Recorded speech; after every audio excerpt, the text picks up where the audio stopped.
selamat pagi. Jumpa kembali dalam renungan harian GMI Ebenezer. Allah mengasihi kita tanpa menuntut balas. Kasih yang sempurna Dia berikan untuk kita. Demikian juga kita harus hidup dengan kasih yang dimiliki oleh Bapa kita. Mari kita berdoa sebelum mendengarkan firman Tuhan pada pagi hari ini. Kami mengucap syukur ya Tuhan untuk hari yang baru yang Kau percayakan untuk kami nikmati.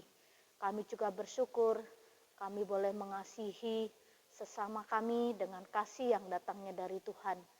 Kadangkala kami tidak mampu mengasihi orang-orang yang mengecewakan kami, tapi kami meminta pertolongan Tuhan.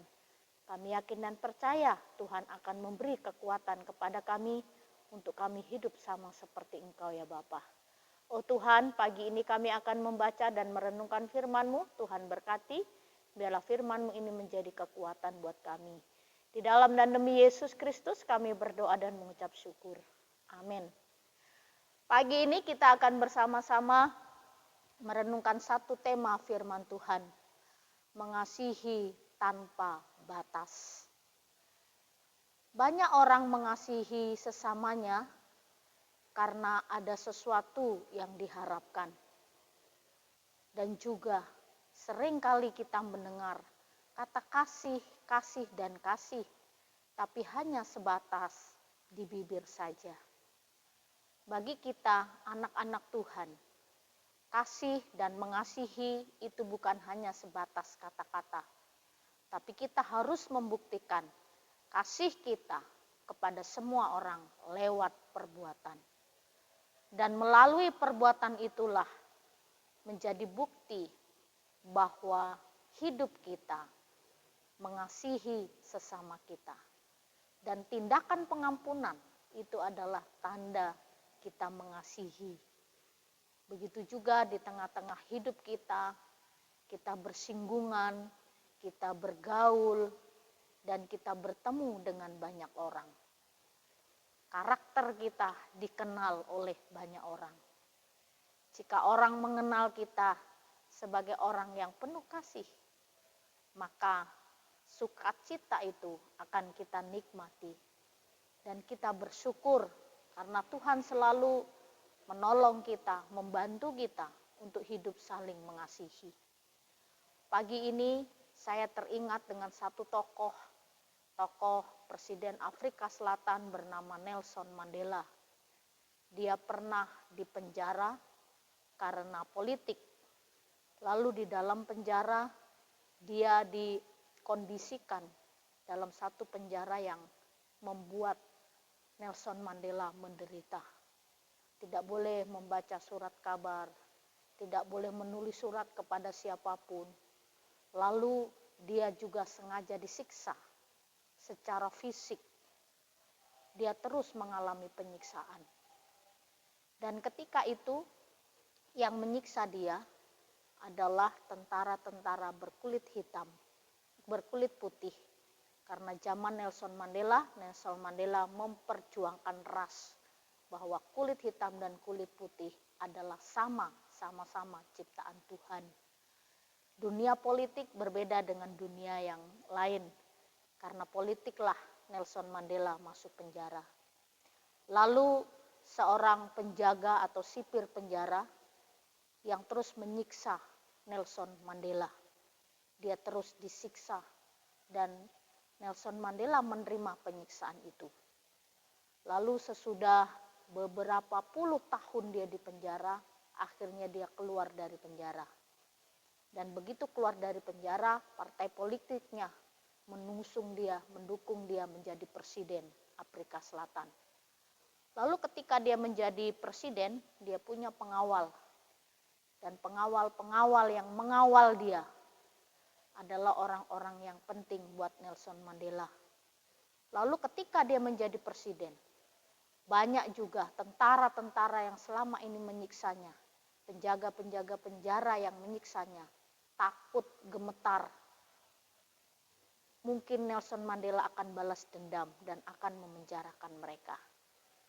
Tapi Nelson Mandela katakan, saya mengampuni mereka. Ini satu statement, bukan hanya perkataan, tapi tindakan.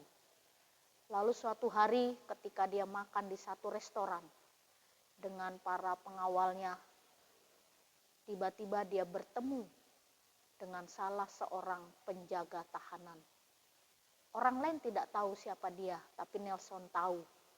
Ketika dia sedang makan, penjaga tahanan yang menyiksa Nelson Mandela, dia gemetar keringatan, tidak berani menatap Nelson Mandela.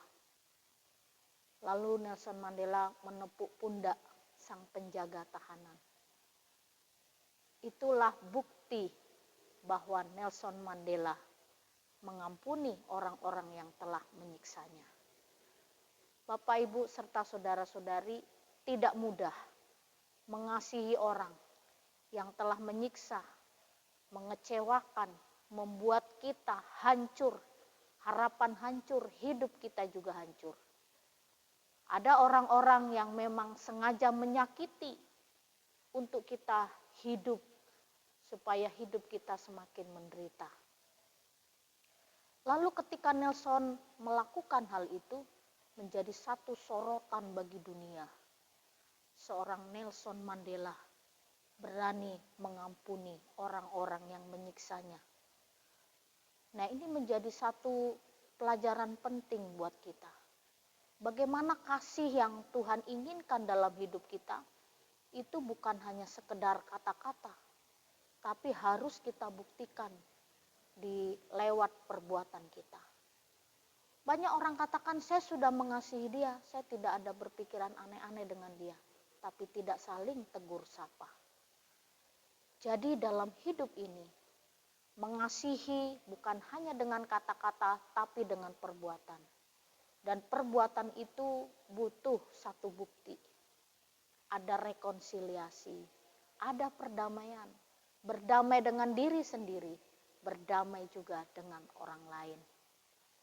Ketika ada satu persoalan, satu masalah, kita harus cepat menyelesaikannya.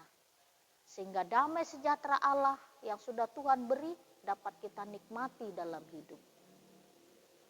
Saya yakin dan percaya ketika kita mengalami satu persoalan dalam hidup dan kita tidak selesaikan, maka kita tidak akan tenang.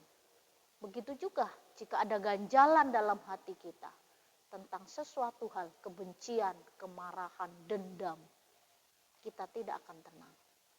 Jadi Bapak, Ibu, serta saudara-saudari, firman Tuhan adalah jawaban, solusi, sehingga kita bisa hidup saling mengasihi. Dan solusi dalam hidup salah satunya adalah hidup saling mengasihi. Mengasihi tanpa batas. Pagi ini dalam 1 Yohanes 3 ayat 18 demikian bunyi firman Tuhan. Anak-anakku, marilah kita mengasihi bukan dengan perkataan atau dengan lidah, tetapi dengan perbuatan dalam kebenaran. Mari kita mengasihi sesama kita. Mari kita belajar mengampuni. Mari kita belajar menyucikan hati dan pikiran kita dari segala kebencian. Dan buktikanlah kasih kita dengan kita menjadi pelaku-pelaku firman. Tuhan akan menolong kita, Tuhan akan memampukan kita untuk mengasihi tanpa batas. Dan ketika kita mampu mengasihi, percayalah hidup kita lebih bebas, lebih lega, lebih sukacita. Biarlah firman pagi ini memberi kekuatan kepada kita untuk kita tetap hidup saling mengasihi. Kita berdoa.